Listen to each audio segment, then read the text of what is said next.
Hey guys, welcome back to another video, and in today's video we are doing the Shrine of Secrets review for the 14th of October 2020. So, first of all, I have new headphones. I don't know if you can tell, I feel like I'm shouting. I don't think I am, but it's just, wow, the sound is a lot better now, because now it's in both of my ears, because my other one basically just went in the one ear, because it was crap.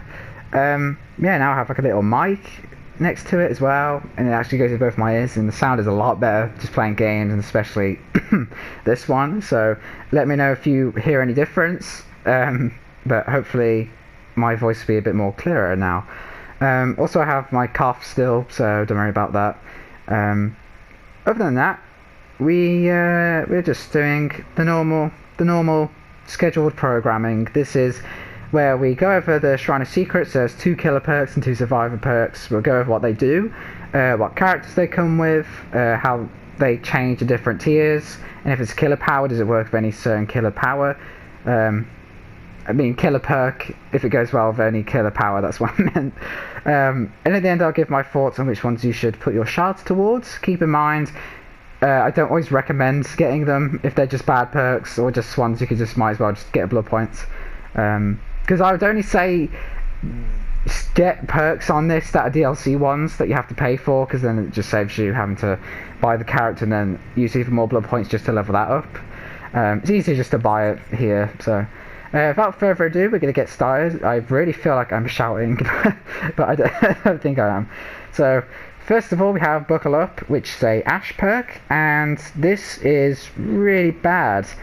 I'm not going to stay on this one for long because I just don't like it. But basically, the recovery progress of dying survivors can be seen by the intensity of their auras within 48 meters.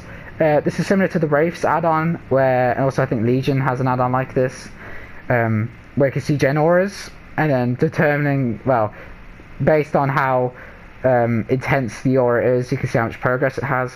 And when you heal a survivor from the dying stage injured, both you and the healed survivor will see the killer's aura for 4 seconds.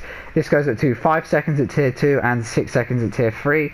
This perk's bad. Just seeing recovery progress isn't that helpful. It's kind of pointless actually. And then it's clear that the other thing was just there, so there's a reason to level the perk up, if that makes sense. Because that's what Breakdown and some other perks have, where like the main effect just is there, but they have to have a secondary effect, so there's a reason to level the perk up. I think Fixated has this as well, where they just have it randomly that you walk faster when you're uninjured, you know what I mean. So that's kind of pointless. Both of the effects are kind of just bad, and I would not use a perk slot for this. Seeing intensity, well, seeing how recovered someone is just isn't that important. It just really doesn't matter. I don't want to take a perk slot for this, so yeah, don't. Next we have Colorophobia, which is a clown perk. Oh, honest to God, I literally feel like I'm shouting, but I don't think I am. So anyway, this is another tear radius perk, and this basically has it so survivors within your tear radius have a 30% penalty to healing progress speed. That's 40% at tier 2, and at tier 3 that is 50%.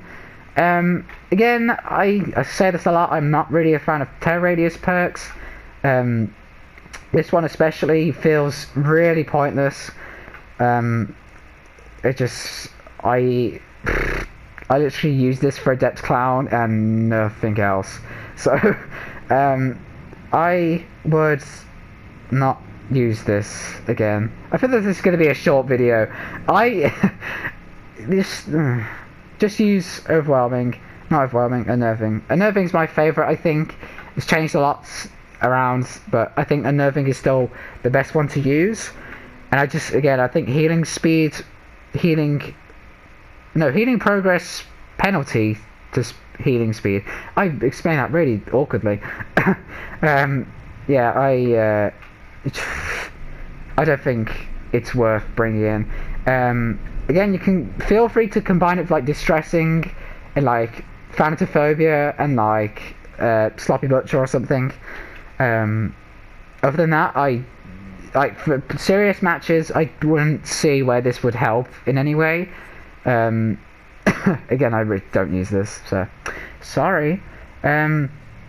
Next we have Hex the Third Seal, which is a hag perk. One thing I will say, I feel like all of these perks have been in the shrine from like 4 weeks ago maybe. I feel like I've only just talked about this, especially like these perks. I don't know, it's annoying, whatever. Okay, this is a hex perk, this is a hag perk, so keep in mind immediately that this is rooted on a hex totem, so it can get completely destroyed and unusable for the rest of the match at any point in the match.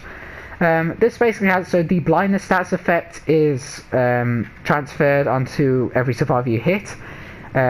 Does it for the last 2 survivors hit at tier 3, this is 3 survivors, and at tier 2 is for the, no, tier 2 is for the 3 survivors, and then tier 3 is for the 4 survivors, okay. This can be really powerful. I don't feel like it gets a lot of use, but I actually really like using this perk, because this, if they're not on comms, if they're not survivor friends, this is like devastating. So this means that they can't see auras of each other, of gens, of totems, so perks like Detective's Hunch, what else? Maps. I'm trying to think of other perks. Like other aura perks. Kindred, Bonds, Better Together, Aftercare, things like that. None of that will work. And especially used as a tier 3, I would say never use this at anything other than tier 3, because that means it only goes to 2 or 3 survivors, and then that survivor can obviously just still see auras. So as long as you get a hit on everyone early on and it's at tier 3, and they're not on comms, then they will... I've seen games just literally end and just crumble apart because they can't see each other. Again, things like hooking survivors, even without Kindred, just hooking them. If they didn't see that bubble of when you hook someone, they will not find you, or at least it will take a while. So this can be really devastating, but I don't know, I feel it's kind of situational, but I feel like it's underrated at the same time.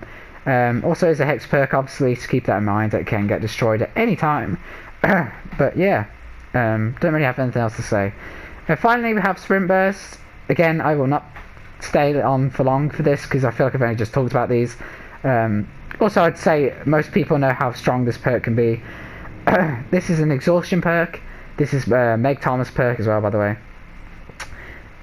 Basically, once you press the sprint button to obviously start sprinting, it will automatically break into 150% running speed for 3 seconds, and it will leave you exhausted for 60 seconds. At tier 2 that is 50 seconds, and at tier 3 that's 40 seconds. Again, I don't have much to say about this. This is, in my opinion, the best exhaustion perk. Being able to just, as long as you use it properly, I feel like people do that thing where they will walk around and wait for the killer to be right in front of them until they use it, which can still get you hit, so don't be ballsy like that. But again, the first time that they don't expect you to have it, or like don't know that you have it, it can really be great to put some distance between you. I would say it's better also because it's easier to trigger. You just have to press the sprint button, because Dead Hard you have to be injured and you have to be precise with that, and live requires a window or a pallet, so it's easy to trigger. You can combine it with perks like Quick and Quiet, not Quick and Quiet, sorry, that's live. Like Fixated, I would say, because of you move faster while walking, so that's good to recover it back. You can also be smart at 99 your exhaustion, so you can be sprinting around with like 1 second left, which means if the killer starts coming towards you, you can just start walking for like 1 second, and then it will be back up, and then you can obviously use it again. That's kind of big brain though. You have to be kind of, you know, smart and a bit of skill to use that, to like do that. So yeah, yeah, that's it. For killer perks, to be honest, I wouldn't say any of these. Colorophobia just isn't great, and Hex Third Seal is good, but I feel like a lot of people don't like this. And I guess the effect isn't that strong, but at the same time, I have seen it a lot where it just destroys games because they can't find each other, or they can't like find the totems with like maps or anything. But